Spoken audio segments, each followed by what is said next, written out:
What's up? What's up? What's up? It's so good to be here with you today. I'm Jennifer Bagley, CEO of CI Web Group, and joined by my co-host and partner in crime, not crime, but you know what I mean, Crystal Williams, CEO of Lemon. Oh. Technically depends on the day. And we are very excited to have an amazing guest with us today. You guys, whether you're joining us live on live stream or you're watching the podcast later, you guys, we're in for a real treat today. We have the CEO of Rilla, Sebastian. Thank you so much for joining us today. Thank you guys for having me. Super excited to be here. And thank you all for joining if you're on live stream and for watching. Sebastian, tell us a joke. Oh my God. The best joke I ever told was when I told my mom I was going to quit my job to start a company. And she laughed a lot. I thought it was so funny. But then she stopped laughing. And my mom's Hispanic, and then the laughter quickly turned. We have like these chancletas, and then it quickly turned into like an assault with the chancleta very quickly. She's like, "What's wrong with you? You're gonna be." I told her I'm gonna be an entrepreneur. She said, "No, you're gonna be unemployed. Get your ass back to school." And so anyway, so that's it was a big joke for her. I like that. So I was on stage one time, and there was someone from the audience that said, "Tell me how you got started. What was the one piece of advice you got?" And I thought back, and I was like, well, I sat in with my dad, and I was in my early 20s, and I was like, I'm going to quit my 6-figure career and benefits and everything. And I was a single mom, and I'm going to start my own business. And I was like, what kind of advice do you have? And my dad goes, well, it's going to suck. So suck it with a smile. And as I said it in front of 300 people, all of a sudden the whole front row was like, did she just say suck it with a smile?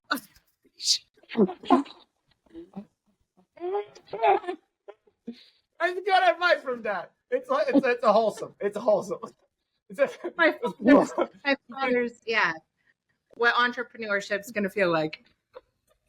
Yeah. No, my mom didn't get it. She was just like, what? You want to be unemployed? I don't get it. We like, you went to school, did all this stuff, and now you want to be unemployed. So anyway, it was a big joke. But now we're good. It's every good joke starts as a bad joke. So it was a bad joke. Now it's a good joke. Yeah. Crystal, what'd you get when you said you were going to quit your day job and start your own business? So my brother actually encouraged me to quit my job. My day job was with him. And he's like, hey, let's make a run at this together. So he's like, I didn't really quit my day job. I transitioned into a new day job. As I say, I entrepreneured myself right into another full-time job. Oh my God. The way you said it sounded like your brother was trying to fire you, because you were like, I was working with my brother and then he told me to quit. Yeah. You're like, he's like, you should go to this. Yes. Yeah, absolutely. Yeah. It was an interesting thing for sure. So Sebastian used to be a stand-up comedian. That is correct. I was trying to be. Anybody who's doing stand-up comedy who hasn't done this Madison Square Garden is aspiring stand-up comedian. So yes, I was trying very hard to be a stand-up comedian. Yes. I feel like the emphasis on the trying. On the trying part, yes. I feel like it had to give you a couple pieces that you carried with you, though, right? Iteration, the ability to pivot, take a tail whipping, the entrepreneur secret to success. I technically went to business school, right? That's what I did in my college. I went to NYU business school, and I learned a bunch of things about economics and business and stuff like that. But the way I run Rilla today, I actually cannot point to really any. I would say like 90% of what I practice today in our company comes from my learnings from stand-up comedy and not from my learnings in business. Very little that actually matters. And then what you were talking about, Jennifer, it's like the ability to take failure in the face and just deal with it and iterate and learn from failure and be able to come up with things out of nothing. Very important to build products.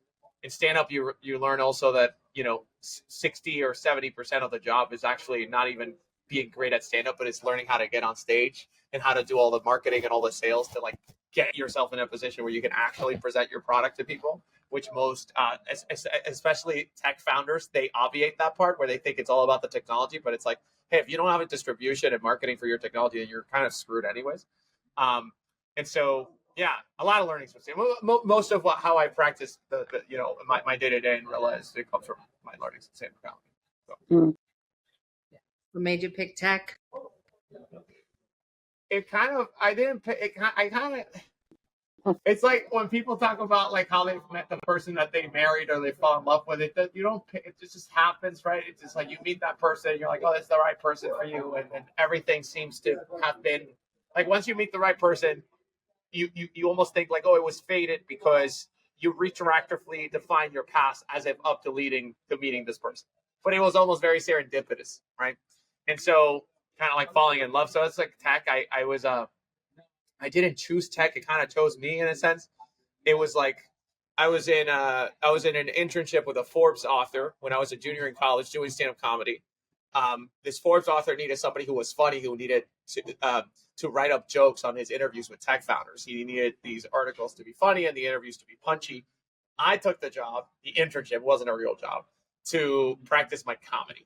And I didn't know anything about tech. I'm from the Dominican Republic. I didn't grow up thinking that you could work in tech, that you could be in tech. I didn't know who Steve Jobs or Bill Gates was. I thought the richest guy in the world was Donald Trump, and the second richest was Vince McMahon, because they had a battle in WrestleMania 23, Battle of the Billionaires, and Trump won. So I was like, oh, number one is Trump, number two is Vince McMahon. I didn't know anything about these tech, like anything. And when I took this internship and we interviewed these tech founders, the way they described building their products and their companies was very similar to me to what I was doing in stand-up comedy, because you have an idea, you launch it, you fail, you iterate very quickly, and you learn from failure. And then you create a product that's truly great that people actually get addicted to by this process of trial and error. That's how every major tech company started. When I heard that, I was like, oh, that's exactly what I'm doing in stand-up. And it sounded, to me, it made complete sense. And so that's kind of how I started my first tech company. I just became curious about it after that. And then slowly curiosity turned into a passion and then obsession. And then it took over my life. So. Yeah. And here we are. Yeah. Sure. So I'm sure that that's also become part of your culture in a lot of ways. Like how is your background influenced how you guys operate as a culture? What do you think some of the differentiators are? Yeah, so we have a culture deck that we give to every person that's looking to work at Rilla. In our first interview, we kind of do our culture interview where we're trying to assess if people actually match our culture, and to let them see if they actually want to work here. And there's like the overarching principle of the Rilla culture is that we call it that we're trying to operate like a high-speed human reinforcement learner. A reinforcement learner is a machine learning algorithm that learns by trial and error. Every person that is thinking about AI out there, like ChatGPT and all these different AI mechanisms, the way that ChatGPT learns is through reinforcement learner. ChatGPT gives you an answer, and you guys have seen this when it gives you a thumbs up or thumbs down, and if you say thumbs up, ChatGPT knows that it won, and if it gives thumbs down, it knows that it failed. And every time it fails, it looks at that failure very intently, and it goes, "Oh, what did I do wrong? Let me try again to not do that. Let me not do that again." And if you look at a reinforcement learner playing a video game, for instance, you realize that it's not very smart. It's not very it's actually very stupid. It's kind of like it's kind of like teaching a gorilla how to read sign language. The gorilla can learn sign language. There's a documentary out there of a gorilla, but you have to spend so much time teaching the gorilla sign language because it's not that smart. The gorilla it's not very smart. It's a gorilla. It's an animal. And so you can teach the gorilla sign language, but it takes you years and years and years and years of getting the gorilla to understand these things. The same thing with the reinforcement learner. It's not very smart. It's very, very dumb. And when you see it playing a video game, it kind of just starts making decisions randomly. And you see it playing a video game, it tries to do some things and it dies. And it just like a moron. But then after it plays the game a million times over, it basically learns everything of what not to do. Because all it's doing is it fails. It says, let me not do that again. Let me try something else. Oh, let me not do that again. Let me not do that. Let me not do that. And then through this process of trial and error. What was that? I said it's like the hot stove technique. That burn. Don't touch the stove. Stop. Yes. Go another. Literally. And so it's just doing that. That's all it knows. Not very smart, but it just keeps going and going and going. It's not shameful about the failure. It doesn't stop. It doesn't hesitate. It just keeps going. It's ruthless about it. It just keeps going and going and going. By the time it plays the game the millionth time, it beats the best human players, the most talented players. That's how AI learns, because it just tries things. It doesn't use a lot of intelligence, really. It's just trying out things. And so when you look at the best companies in history and the best founders in history, I think Thomas Edison, Steve Jobs, Elon Musk with SpaceX and Tesla, you see that they just do that. What makes them different is not that they're actually not the smartest people to ever live. If you actually measured their IQ, they wouldn't be like, they were probably like 130, 113, not that high IQ, like Einstein or someone like that. They weren't the smartest. They worked really hard, but there was other people who worked just as hard as they did. They were very creative, but the thing that made them really special, really, really, really special, is this ability to keep failing and learning from failure. Edison, with the famous example, 10,000 tries to get the light bulb to work, and 10,000 tries to get the light bulb to work. There's Edison for 10 years just failing in a lab, trying to make this thing not blow up every time you try to put electricity to it. And it was very difficult. Anybody else would have said, that's unreasonable, that's impossible, I'm going to stop here. This is it, I quit. Edison said, no, we're just getting started. The reinforcement learner, it needs to learn, it needs to play the game a million times to know what it's doing. And so at Rilla, we follow that to the T. It's like, hey, we want to hire. Yes, we need smart people. Yes, we need hungry people. Yes, we need hardworking people. We need all of those things. But at really what we need is people who are not afraid of failing and who are not afraid of trying new things and iterating quickly and moving really fast. And we need people who can move really fast. If you get somebody who's really smart but can't move fast, we don't want that person because if you're going to get stuck and you're not going to learn.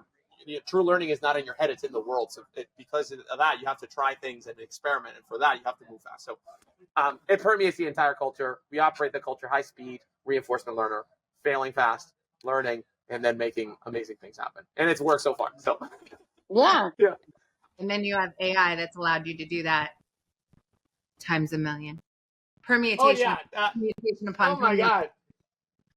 Oh yeah. So like that's another component of it, which is like, it's not just like, yes, you want to fail fast, but you also want to learn fast from the failure, right? You want to, and if you can, so one thing you do is one input is you can work harder, because if you work harder, you're going to get more swings at the bat. You're going to be able to try more things, right? But the other thing you can do is you can increment your rate of learning from each failure so that you can kind of, instead of like taking it years to learn sign language like the gorilla, you can learn it a little bit faster. So if you put pressure on any one of these things, like working harder, trying more things, or learning faster from the failures, you're going to succeed. At Rilla, for instance, I'll give you an example in my sales team. We actually use Rilla for our own sales team. So we use Rilla for our own sales, which is our products is for coaching salespeople. I started selling at Rilla myself. Then we built the sales team myself, becoming the manager and so on and so forth. I always use Rilla on my entire sales team. We hire kids that are kids. I'm 28 and I call these kids. They're out of college. All of our sales team is composed of almost entirely composed of kids whose first or second job out of college is Rilla. Conrad, who's one of our top performers, he was playing lacrosse in college before joining Rilla. JH was a high school football coach before joining Rilla. Jacob was, all of these are 23, 24-year-olds. And they're so great at sales. They're probably one of the best sales teams in America right now because of how great they are. And one of the reasons for this is, well, they do a lot of demos. They do a lot of calls. We put them on calls, and they work a lot. They work a lot. They try a lot of things to get a lot of at-bats, because they get a lot of demos. They get to talk to a lot of people because we do great in marketing, so we generate a lot of leads for them. The third thing is we use Rilla on every single call. So, for instance, JH, in a year at Rilla, he had taken about like 900 or 1,000 demos. So that's 1,000 at-bats. But every single one of those demos was reviewed by me and by my sales manager. And so not only is he getting a lot of at-bats, he's getting a lot of increased rate of learning from every single demo because he's getting feedback from every single one. And so because of that, you can get a 22-year-old, 23-year-old and make them one of the top performers in sales in the industry, because they're able to learn so much faster than everybody else, because they're getting all this feedback, all this insane, the perfect combination of technology and human engagement. Yeah. I mean, if he didn't work hard, he wouldn't be able to do it. You have to work. These are all necessary, right? But you also have to learn, I don't believe in this whole thing, like work smart, not hard. It's like, no. You work harder so that you can become smarter at what you're doing. Working harder makes you smarter. That's actually. I tell people all the time, like, if I have to hit the gas for you, you're not it for me. please make me hit the brakes. Like, work so hard, work fast, work diligently. Like, if you're just floating along, like, you're really just not my pace. I like grind and I like push. And I think that's what makes good entrepreneurs too. Like, that's why sometimes we get so frustrated with like how fast our business is growing and changing, and how processes are, because we want everyone to move at our speed. And we want everyone to like make mistakes faster. Like, it feels weird, counterintuitive to say that, but that's, what we want, Yeah, I was just adjusting the camera there. Sorry, you had to see my course. I thought it was blurry. Now it looks better though. Like, why is he focusing on his teeth? That took out the blur. For those listening, it was very fun. You got to see my teeth. I try to go to the dentist. So yeah. No, but Chris, so what you're saying there, it's like the whole thing is like, if you don't, the smartest people I know who are the best entrepreneur also happen to be the hardest workers, and that's not a coincidence. And that's because, again, going back to the same thing, true intelligence is not in your head. You cannot take the smartest people in the world and sit them in a room and say, hey, come up with a solution to the world's problems. It doesn't work, because the world is not rational. The solutions that you think that are going to solve things are actually, you have to go and try them out and learn truly from experimentation, from true trial and error. And if you accept that true learning is not in your head, it's in the world, well, then you have to work as hard as humanly possible to get ahead, because the harder you work, the more you're going to be able to learn, right? It's like, the whole thing about Edison saying it's like 1% inspiration, 99% perspiration. And perspiration is just like trialing and error and trialing and error and trialing and error. So, the whole work smart, not hard doesn't make any sense, because if you work less hard, you're going to be an intelligent idiot. You're going to have a lot of ideas in your head that are all unfounded, not based on reality, because you haven't tried anything. So I have a question. You guys, did you choose the home services industry as the starting point? And if so, no. I was going to say, if so, like, are they the most rapid to evolve and change and the most forward thinking? And technology adoptions, like, where did you guys start? What was the industry you said, this is the group of human beings who have the propensity to value this technology and to move this rapidly and create change intentionally, fast? Yeah, so I'll talk a little bit about the Rilla product specifically, why it's really important for home services specifically. And I'll talk a little bit about the home services industry and why it's really ripe for technology right now beyond Rilla. So Rilla did not start selling this product to home services contractors. We did not start there. We started Rilla in 2019. I had the idea for Rilla. The idea was, we actually started for a different use case. It was for food and beverage companies. I had a previous startup right out of college. I graduated in 2018. I started my first company with $10,000 my university gave me. It was like some political canvassing, and then we turned the political. It was like 2018. I was at NYU, and we were like, tech for politics is hot. Yeah, hey, grassroots movements, tech for politics. Yeah, and then I let's build a canvassing tool. And then it was and this was a very good, my biggest learning from that company that I started right out of college. It was that the best companies are founded on not just creating great products, but finding the best markets. And so what I realized there is how much markets matter, because we built this product, we sold it to political campaigns. For 3 months, we made like $300 a month for like 3 months that we sold it. And then the midterm elections ended in 2018. And all of our, 4 customers were like, guys, we'll see you in 4 years. Thank you. And we were like, crap, what do we do now? And so what we realized then, very important lesson, is that it wouldn't matter how good our product was and how great our team was. It could have been Steve Jobs designing that product, the political canvassing tool. Mm-hmm. It wouldn't have mattered, because the market is really crappy. It only happens once every 4 years. They don't really have money to spend. They rely on mostly volunteer work. It's not a great market. It's a bad market for many different reasons. And so you're never going to have a technology that's going to succeed building for that market. And so we took that learning, and we started selling to companies that did field marketing, very similar to political canvassing. It's face-to-face marketing for home service contractors, where you go to like the home shows, or you go to like the Home Depots and the Costco stores, and and you're advertising there, right, or Lowe's. And so for food and beverage companies, think of like the Red Bull kids who put on the uniforms. They go out to college campuses and they hand Red Bull to people, and they go, "Woo, Red Bull, yeah!" So that's field marketing. We started selling our political canvassing technology to field marketing companies. And then that's where the idea from Rilla came from, because I realized, like, holy crap, Heineken, Red Bull, Coca-Cola, they have millions and millions and millions of conversations every single month with consumers. They're not capturing any of them. What if we could capture these conversations and give them some insights into their consumers that they've never had before? Like, what do people think about their brand? And when they try their product, what are people saying? What if we analyze the natural language of these conversations and gave them some feedback from true insights from their consumers? And that was the idea for Rilla. It was like, let's replace. It wasn't the end of ride-alongs. It was the end of surveys. The end of surveys. Use Rilla to get consumer insights. Right. Post-production information. It already happened. Yes, it was directly from the consumer. Right? Yes. Correct. So it's because people use surveys, and I thought it was the end of surveys, right? And so we started trying to sell that product in field marketing, and this was 2019. And again, we found that there was certain things about the market that didn't work. The first time we launched Rilla was me and my co-founder Michael and Chris and Lucas. We were listening to the audio manually to see what we could capture from the audio. And all we heard was this girl, Caitlin, screaming at the top of her lungs, just like, everybody sign up for Cash App. We got free pizza. Everybody sign up for Cash App now. We got free pizza. And we were like, what insights are we going to get? This doesn't work, right? It doesn't matter how good our AI is. You ask it, what happened here? It's going to say, Caitlin loves pizza. So we were like, that doesn't work. So we were like, let's find a market. Let's find a market where their conversations are a little bit longer, a little bit more insightful, and where the employees are full-time employees. Mm-hmm. So we went to retail.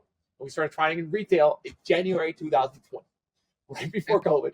And then in 6 weeks, all of our customers went out of business. It was non-essential luxury New York retailers. All of them went, and we almost went out of business. And then 3 years of this, like, we just trying this market and trying this other market. And just the first 3 years of business, I like to say, was us going out of business for year one, and going out of business year two, and going out of business year three.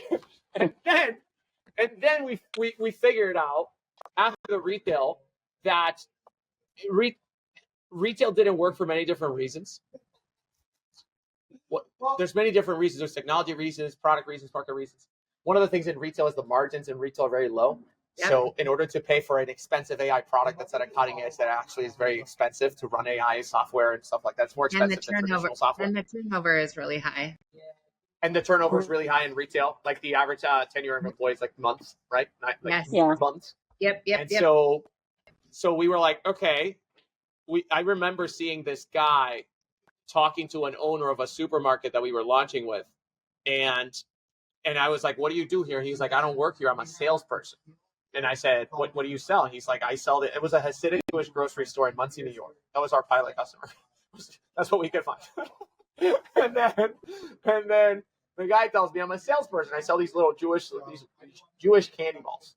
And I said, "Okay, how much money do you make selling these Jewish candy balls?" He goes, "In a good year, I'll make $250K. I said, "You make $250K?" And he goes, "Yeah." Candy balls? Candy balls. And I go, "What?" And then he goes, "Yep." And I was like, interesting. And I'm like, "And you always come and talk to these owners?" Like, "Yep, I got to talk to them. I got to make my pitch." And I was like, interesting. I was like, this conversation seems really valuable. And this thing. And so that's when we started thinking about sales.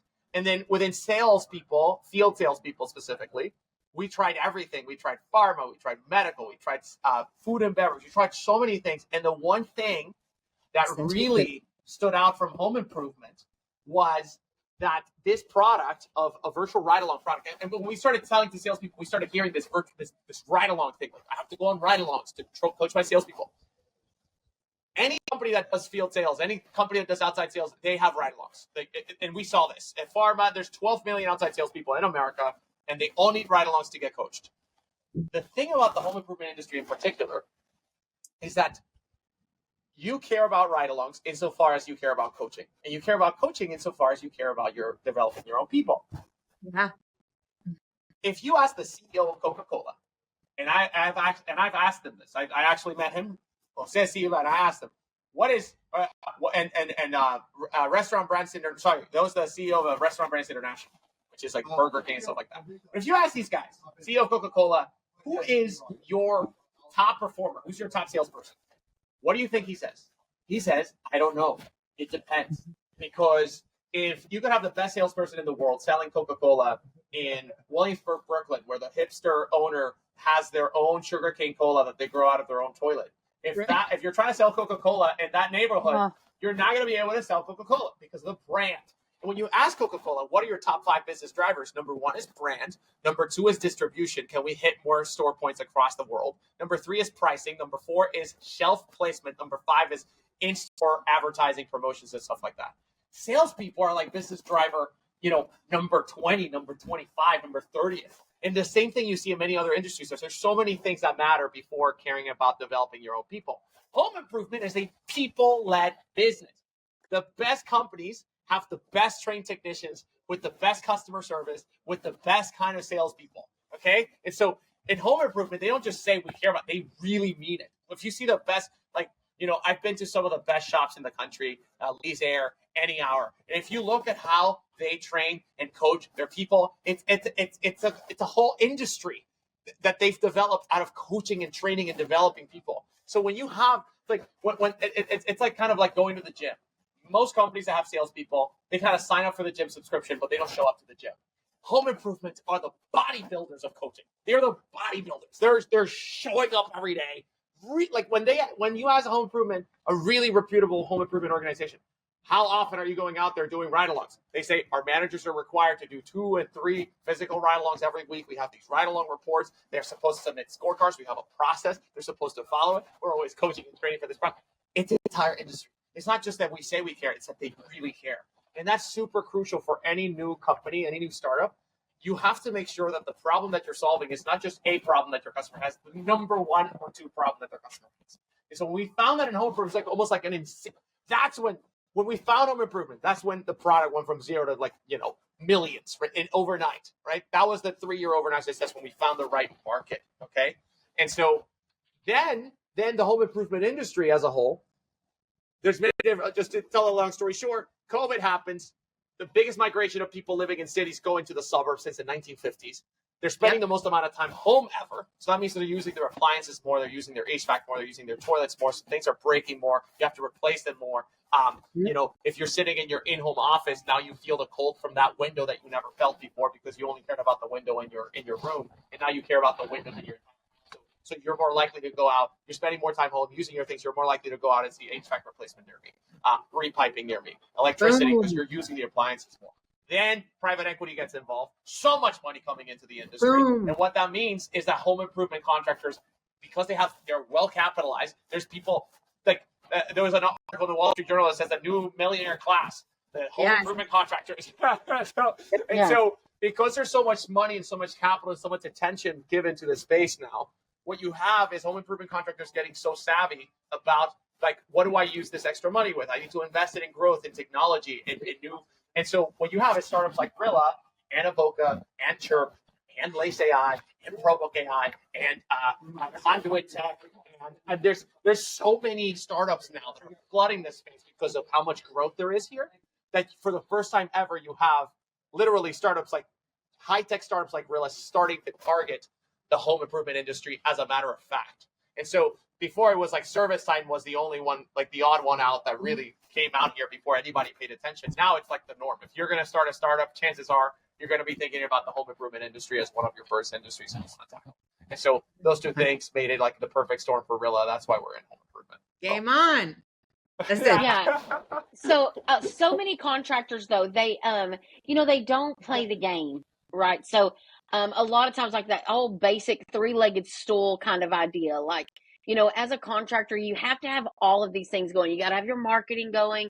You've got to have operations. You've got to have promotions. You've got to have, just a good company culture. So winning at owning a home service company is not just a one-trick pony. You've got to have multiple things going. So a lot of people will say, well, I just get overwhelmed with all of this AI that's out there. And my technicians don't want people in their pockets listening to them. And, people want to talk to real people and chat this and chat that. And I'm like, listen, you're going to be left behind. I call it blockbuster syndrome. You're going to be left behind if you don't start figuring out how to utilize things as a resource and not necessarily a replacement. Sometimes it'll naturally go to where it replaces, people, places, things, whatever. But really, as the home contractor, I really think you need to start focusing on how can things be a resource. So things that help your sales guy, like if you introduce the product correctly to your team, they will learn to adapt and enjoy what it does for their paychecks. I mean, do they all not want to make more money? Like, this is going to help them make more money. And so I feel like I always come at this side of contractors that get like, I'm overwhelmed, or, I need to do this and AI that, and, all this stuff. It's really mainly because of just fear of the unknown. And this idea that like, that's not what customers want. And we're like, no, sir, there is a huge push towards it. So start now, early adopting and fine tuning, and not every new AI tool is right for every contractor. So figure out what works for you, but your sales team and your CSR team, those people, marketing is what makes the phone ring, but how you really move needles is an effective sales and operational team. Yeah, I agree. I was just going to say, I mean, in our world, in our space, as a digital marketing agency, my team quickly understood there's not a piece of our business that won't be touched by AI. And if you're concerned that AI will replace you, just remember that AI will not replace you, humans, but AI will absolutely replace the humans who don't leverage AI. Like that's first. Replaced by a human being using AI that will replace you. It's a human 100% using AI. Yeah. There's no, and I think that there's also in the industry, there's also as consumers, if you take the entire home services industry and you have a legit conversation with them as a consumer, them and their spouse and everyone else, and ask them as a consumer, what do they expect? Faster service, rapid response. I don't need you in my living room. Don't breathe on my table, right? I want my wine restocked with 2 clicks of a button, and boom, they put it on the right shelf with a good tip, right? And that can happen like this. As a consumer, we adopt all of these things and we appreciate this level of sophistication in the experience, but then we go back and put our business owner hat on, and we're evolving at a much lower rate than we are even as a consumer ourselves. And that gap, not understanding what does the 20-something-year-old expect? I think every holiday is hysterical in my house because I've got 20-something-year-olds as my kids that work in our company. And then I have my mother and family on the couch, and they get in these debates that are heated about, my mom hands them a magazine and says, check out these recipes. And the kids automatically have a panic attack about too many ads, too much paper. Why would I ever do this? I can get a TikTok video in 2 seconds. These generational gaps, they're crazy. And Jennifer and Kristen, one of the things you mentioned is like, that people just fear the unknown, and they don't a lot of contractors, and not just contractors, just people in general. A lot of people in general just fear technology, and I get it. I get why they fear technology. It's not just unknown; it's annoying. It's very annoying. Yes. It's so annoying. I was with Gary Vee out talking at a conference, a roofing process conference, and he said this. He's like, dude, there's nobody who hates adopting new technology more than he, says Gary Vee. He's like, I had to learn how to get really good at mailers, at like doing mailer marketing for my wine shop with my dad. I had to get really good at that. And I got really good. I was one of the top people. And then Gmail comes out with all these newsletters and all this crap. And I had to learn, I had to forget everything I had learned. I was like, that's so annoying. I have to go back to square one on this new thing. And I have to learn how to get good at this. And then he got good at newsletters and mailers. And then Facebook comes out and Instagram. I'm like, oh, crap. Now I have to learn how to do social media marketing. And it's always annoying. It's always uncomfortable. That's why they call them disruptive technologies, because they disrupt your work. They're disruptive. They're annoying. And so, but the fact of the matter is that business doesn't care. Yeah, that's right. That's right. The economy doesn't care about you or about your. It doesn't really care how you feel about it. It's going to happen anyways. And consumers, like you said, Jennifer, they're going to want better service, faster service. Like that's just going to happen. And so it's not a question of whether it's not a question of whether you embrace it or not. It's a question of when. And if you're early or late, that's it. and if you're a little bit earlier, it's an advantage. If you're late, it's a disadvantage. So So that, but it is, I just want to, it is annoying. I mean, even launching a product like Rilla, it is annoying to have to go out and pitch to your salespeople and your technicians, hey, we're going to be recording our meetings now. They're going to be, oh my God, I'm going to be recording. That's annoying. I'm scared. It's natural. It's not just like it was annoying to implement the CRM and go from pen and paper to CRM. It's always annoying, but you have to go through it if you actually want to get the gains from the business. It's just what it is. I think that this goes back to my dad's advice. It's annoying and freaking difficult. Yeah. And very hard to start a business with something to smile, right? Yeah. It is hard. Yes. It is. It is for sure. It's just about embracing it. I mean, I made this comment the other day. I said, listen, I can tell I could stand up in a room and all of us speak. So we could stand up in a room full of 1,000 contractors. Maybe 5 of them are actually going to go do something with what we just said. Maybe 5 of them are actually going to go implement and do what we just said. The majority of them are going to sit back and be like, I'm not doing it, or they're too lazy to do it, or they have 50 objections, and they just talk themselves right out of good decisions every single day. And it's just like habitual, like what we see for contractors all the time is them talking themselves out. You know, the best way to run a good idea is to ask a committee, because you're never going to get, you know, if you're like, hey, let me go bring in a sales trainer, your team's going to be like, you know, you don't ask the prisoners how they want to run the prison, right? So we've got to figure out, how do we lead our businesses effectively, be early adopters, be innovative, but at the pace that meets our team. So, you know, you can't outpace your team because you'll outpace your processes, but there's a lot of power in really understanding like how entrepreneurship and running a business is really a collection of being successful and putting the right people on your team and the right resources and vendors so that you can have this well-oiled machine. Stop trying to do it all yourself and figure out how to just get down in the weeds, get going, you know, stop talking yourself out of it. I mean, there's that's like one of the things that people do is that it's very, because it's uncomfortable to embrace a new disruptive thing, because it's likely going to fail at first, and it's likely going to be annoying to set it up right and go through all the implementation. So it's going to be very annoying. When you get into like design by committee and you start asking other people, like, how do you feel about this? Of course they're going to say, oh, I don't want, it's annoying. No, why do we need to, why fix it if it's not broken? It's very basic. Like it's rational to think this way. Like, why are we doing this to ourselves? Why are we changing things? Why don't we just keep running? We are successful as it is, right? The problem is that's the Blockbuster thing. But Blockbuster, you know, they were more comfortable running their business in the way that, like, making their retail stores very successful and working on the aisles. And by the time they realized that the disruptive technology had gotten really good and that was the way of the world, they were already too late. And that's the problem. It's that they waited until the bottom of the bell curve. You can't wait until it's broken, because if it's broken, it's already late.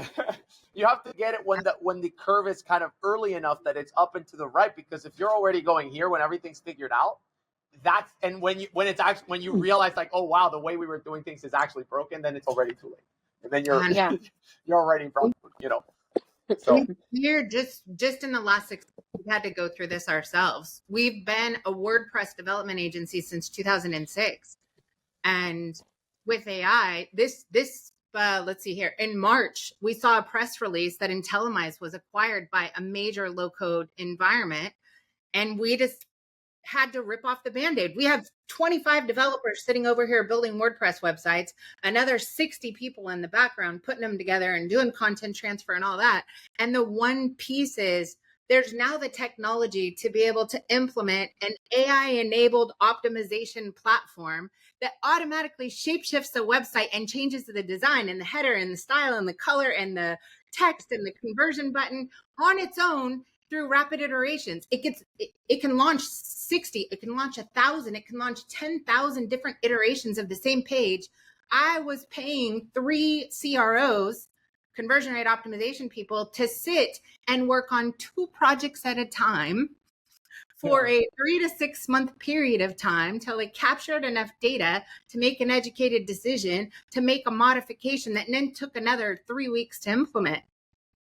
Or we rip off the Band-Aid and we invest like crazy into an entirely new team that's now going to build something Yes. that is smarter than the human. And this is an enormous investment on our part. Now we're running, you know, our old business and our new business at the same time. It is what it is. Yeah, it's the nature of the beast. It's like Jennifer, what you just said. This is why I was saying it's not just contractors; it's people. This problem that you just described is a problem that Google right now they're facing this problem. They're facing this problem of when you have a new disruptive technology, the worst thing happens when you're a really successful business, like really successful, and you've dominated your market, and a new disruptive technology comes in that shakes up, like just completely changes the foundation of what your business is built on. The best, the smartest, even the best founders. It's a book called The Innovator's Dilemma. I recommend it to everybody. It describes this particular dilemma that entrepreneurs face all the time. I've built a business with this old technology, and now there's a new technology that threatens this existing technology that I have. What do I do? Do I keep building and iterating on this path, or do I switch onto the new path that's going to be more disruptive? This is a very difficult topic. Google's facing this because Perplexity just came out, right? Perplexity doesn't have any ads. You ask a question, you get answers, you get search results immediately. Google has built their entire $1 trillion business on the back of you search something and you get links, and some of those links are ads. So there's like two middlemen between you and the answer. It's the link and it's the ad and the link. Perplexity is saying, hey, screw all this. We're going to give you the answer, no ads. And they charge a subscription, right? That's how they make money. And Google's like, our $1 trillion business is built on ads. So what do we have? So what do we do? They're facing this question, right? And because they're saying if we beat Perplexity, then we have to cannibalize our $1 trillion business. We have to do that. And that's a very difficult thing to do. That's what I'm saying. It's really hard. It's really, really hard. And so it's okay if you're feeling this. It's just, you have to, and it's hard. I mean, Steve Jobs did it when he realized, like, holy crap, we have to disrupt our computer business with the iPhone and with the tablet. We have to do it because that's what we have to do. And we have to make it smaller. They cannibalize their own iPod sales. They pioneered the iPod, and then 3 years later, they're like, well, we're gonna build the iPhone, and the iPhone is cannibalizing the iPod. It's always difficult to do this, and it seems counterintuitive, but you have to do it. Otherwise, you end up like Blockbuster, who said, like, we're not gonna do it, and it especially with such a powerful technology like AI or something like that. It's just. I understand why people have this hesitation, especially if you're successful as a contractor already. It's like, man, it is difficult, but there's just no way around it. It's just very annoying. So yeah. It's just how it is. You have these are huge things for people to process right now. You know, we can talk about all of these tiny little things that we can implement to get a little closer to a well-oiled machine, which that's what we're working on, right? Is how to improve efficiencies, reduce the amount of redundant duplicate processes, inefficiencies with human beings, replace those with high leveraged activities that only human beings can do, right? They have two huge ones right now. One, obviously, the entire space. If you're a business and your entire business has been leveraged based on paid ads, LSA, and so forth, in Perplexity had the same volume of traffic as Bing in 30 days. Like, this is, I was on stage with somebody and there was another marketer next to me, and one of the audience members, like, I'm sure that all of this AI search engines we should be preparing for that. And the guy next to me from an agency was literally like, you don't need to worry about that. It's only 1% of the market. And I'm like, did you just compare AI search to DuckDuckGo? Don't do that. Oh my gosh. Stop talking. Yes, there are no LSA. There is no paid ads. There is no Google Maps where you actually have put your entire life. Look at the growth rate. You just have to look at the growth rate to disqualify that. This window of time. Yeah. This is not 1%. This is 1% in a very finite, you're right, amount of time. That is. If you just say, like, oh, it's 1% now, then how long did it take it to get to 1%? Months? And so, like, oh, just fast forward 3 years and you take the growth rate constant. What happens then? How much market share is there? 10%, 20%? Oh, maybe 5 years from now. Oh, what is it? Oh, it's 50%. That's the majority. Okay, crap. Now we're too late. Now we're at the other end of the And on top of that, right? So AI in a 6-month period, just look at the last 6 months. Then take the next 12 months, right? What's going to happen? Just like Rilla, is AI will become agents that perform functions, right? Because AI is just a brain. But when you give AI a workflow and a set of instructions and the ability to access 3, 4, 5 different pieces of technology and then analyze the data and follow a set of instructions, now you have an agent. Now, if you look at Agents.io, that's going to be a group of agents that are given a Bitcoin account or a crypto account that have the ability and instructions to be able to go test other agents. So imagine Rilla and the next agent being able to test each other because they're smart enough to do so. They have the funds to do so, rate each other and see if they can get a better result by connecting the dots. Eventually, you're going to have a social media network that is all agents testing each other, rating each other, contracting with each other to perform tasks. That's where we're headed. That's what 2025 will bring. Mm-hmm. So, Jennifer, what you just said there about agents, I think that that's one of the overlooked skills that people are not noticing right now is the ability to be able to deal with assistants, right? It's like a lot of AI, and especially like Rilla, like a lot of these call center tools, is basically assisting human beings to do a job 100 times, 500 times faster. And the best human beings, like who's the human being who's going to replace the other human beings using AI? It's going to be the human beings that instead of they're going to be the ones they're going to be really good at delegating to these AI assistants the parts of their job that so it's almost like having the judgment and the discernment to know which parts need to be automated, which parts do I need to do myself, how do I have to edit the AI, what instructions do I have to give, what prompts do I have to give the AI to do the job that is like, how do I iterate on this. And so like what I would recommend to executives like companies like owners who have assistants is I would actually encourage your team to learn how to handle assistants. Yes. And how to delegate, because that's the task that every single individual contributor in your team is going to have to. They're going to have to become owners of their own assistants. 100%. So, absolutely. The human is going to be Sebastian, I think you have as much energy as, I felt like I'm low energy. You and Luke Gustafson from Blue Cardinal, y'all are on the same level. He has more energy than me, man. I wouldn't even be sitting down if he was on. I'd be working out, doing the interview, dude. Just doing bicep curls. He's like, rise and grind, baby. Rise and grind. No, he has more energy than me. I digress. Well, I love your story. I love what you stand for. I love your passion for, and Jennifer too. Both of y'all are like super passionate about AI and early adopters and utilizing those things. And I just hope contractors listen and adopt where they can if they're at a pace that pushes them to think outside the box. So thank you so much. I felt like it was great. Yeah, Sebastian, so fun. What would you leave everybody with? Like, now that they have a headache and probably need a shot of whiskey or something, but what would you leave everybody at as we just launched 21st day, second day, I don't know, of 2025. It's the third day. It's Friday. What would you leave everybody with as they move into 2025 from a personal and professional level, and most importantly, from a mindset level? Yeah, I guess for the people listening, we've been talking about this idea of failure and kind of understanding the discomfort that you need to go through to apply disruptive technologies. It's all uncomfortable. And I guess for those people in that mindset already, like thinking, okay, I have these ideas, I have these initiatives that I want to launch, and I'm afraid and I'm fearful of the discomfort, my team. Here's what I will say. A lot of the ways that people justify their way out of a disruptive technology or something annoying that they know that they want to do is that, oh my God, but it's going to fail. Let me be straight. It will fail. The disruptive technology will fail in many different ways. You're going to launch it. It's not going to work exactly as you plan. You're going to have to tweak it and iterate. It's just part of the course. What I will say is failure is very cheap. It's not expensive. There's a great Jeff Bezos quote that says, failure and failing and experimenting, inventing in something new and trying something new, it's very cheap. Even if you fail. If you buy, let's say you start someone like Rilla and you buy the minimum subscription, it's going to cost you, a contractor that's doing about $5 million in revenue, it's going to cost you about $20,000. That's not cheap, right? Not a piece of the salary either. Right, but it's $20,000.